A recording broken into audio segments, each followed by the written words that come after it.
Hi guys, Dave Pinson here, Philippine Bible Ministry, Vidiot for Jesus. I'm a fool for Christ on a video. That makes me a Vidiot for Jesus. Please like and subscribe. Please like and subscribe if this content is useful to you, or maybe if it's humorous to you. So today I want to talk about temporary revivals. So what this came about is I'm reading through the Old Testament again, and I was in the King Josiah. I think it was Josiah, one of the kings that had a great revival. I'm like, that's a revival, And the king got together, and it happened. Jehoshaphat, Josiah, uh, Asa, maybe there's a few of the kings of Judah that had these revivals, right?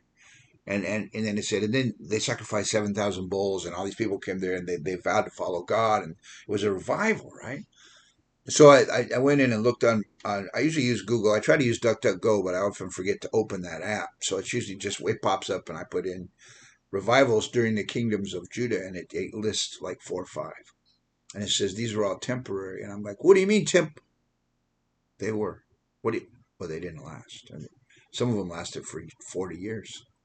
I think Josiah was the one that turned against God. And you read in Josiah had a great revival. Josiah did what was right in the sight of God, and he had a great revival. And all these people showed up, and they sacrificed 7,000 bulls, and they made a vow to God that they're going to follow God. We're going to do the right thing. We love you, God. They opened the temple. They brought back in the offerings, and they rebuilt the gold and the silver and all that stuff that the other kings gave away, stupidly lost or whatever. The shields of gold instead of bronze or whatever.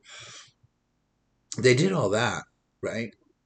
And then later on, at the end of Josiah, actually bowed down to the king of Israel, who was a wicked king, and he actually did a great apostasy. And it's like, oh my gosh.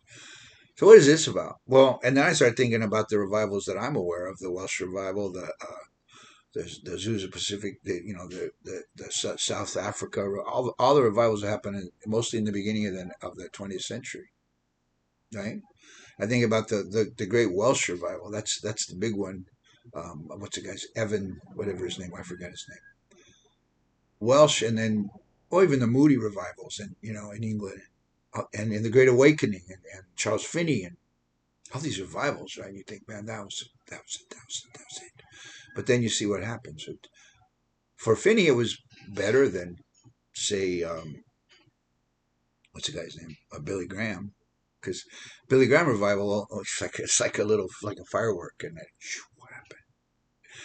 Because Billy Graham even said towards the end of his life, he says, "Well, is there anything you regret?" He goes, "Yeah, I don't think probably less than 5% of those people that came down during my revivals are still following Jesus." I don't know where he got that 5%, but I don't think it's untrue. They probably went back and checked because Finney, they went back and checked on Finney, and they found out that in the Rochester revival, 90% of the people were still walking with the Lord years and years later.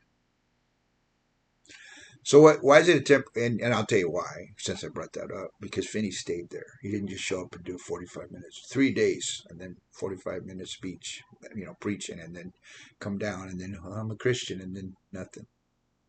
Finney stayed there for months. He stayed there for weeks.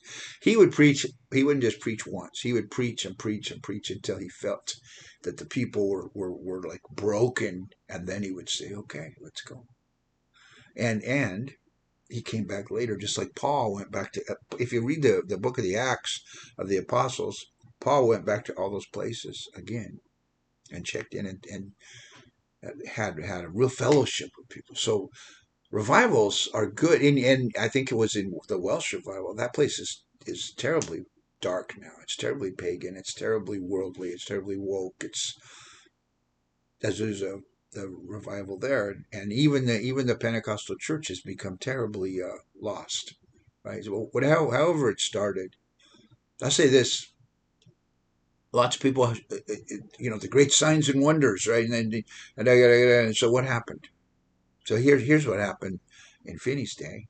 What happened in Finney's day? Because the bars closed down, the society was changed, the people changed, the culture changed, right?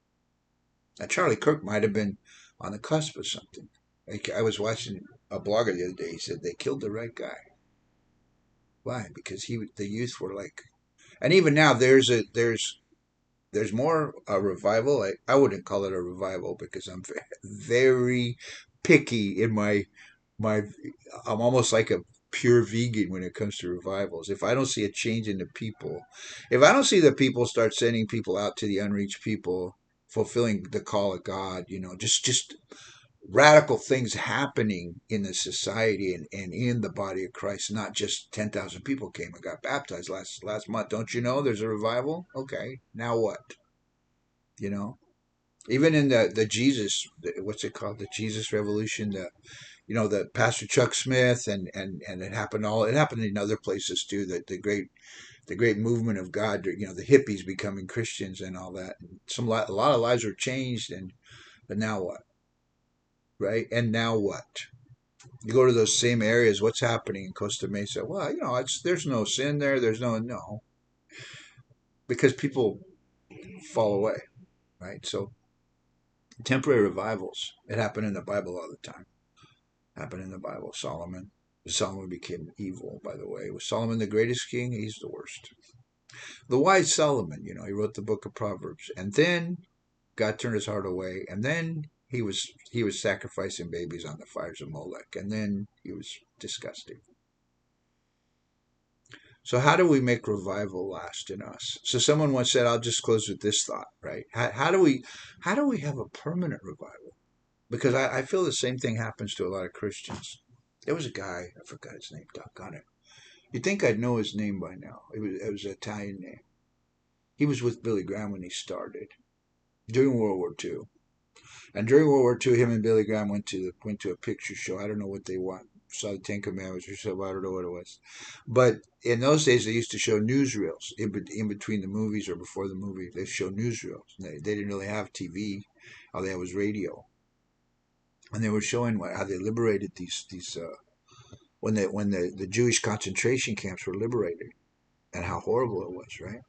And this guy, he saw this and he walked away from the Lord.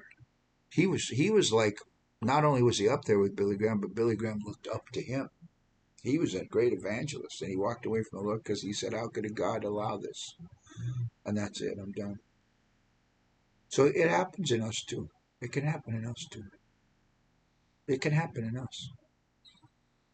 So the only thing I can say about that is going through my own sort of dip here and there in my walk. I can say this: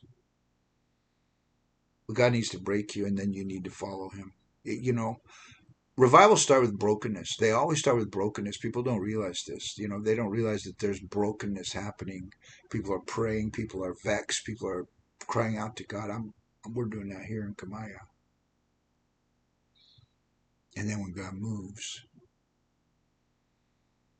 but we have to continue it because it says spread the gospel to all the world. It says make disciples. In other words, make believers in all the peoples in this earth, right? So once we do that, here's the good news. There is a revival that will not be temporary. There is a revival that will not be temporary because once, I believe, in the millennium, we may have different views about the end times, and I probably don't believe the millennium is what you believe it is, because most Christians today were raised up in this certain type of belief called dispensationalism. And like my favorite pastor, preacher, teacher living today says he didn't even know there was such thing until he walked away from it. And then all of a sudden he starts finding what's going on out there and different things. But even if we have different ideas, I do believe that one day the Lord will rule the earth in a more powerful way. And that will be the revival that lasts. Except at the end of that, many will fall away, and there'll be this huge the Armageddon, the final battle. And then that's the last day. Anyway, God bless you guys, and it's kind of depressing when you think about all those great revivals and how all those places and all those people, and most of those movements are pretty dead right now. But pray this for revival. Someone once said this: if you want a revival, draw a circle and sit in the middle of it and ask the Lord to bring revival to everything inside that circle. And then you just love God and you do the thing and you just see what happens. And love on everybody around you. So the greatest revival that will last is a revival of love. And as long as we stay in Him and trust Him and allow Him to change us. And then when we fail, just stay and hang on even tighter. Hang on to Him as He hangs on to you. God bless you guys. Ta-ta for now.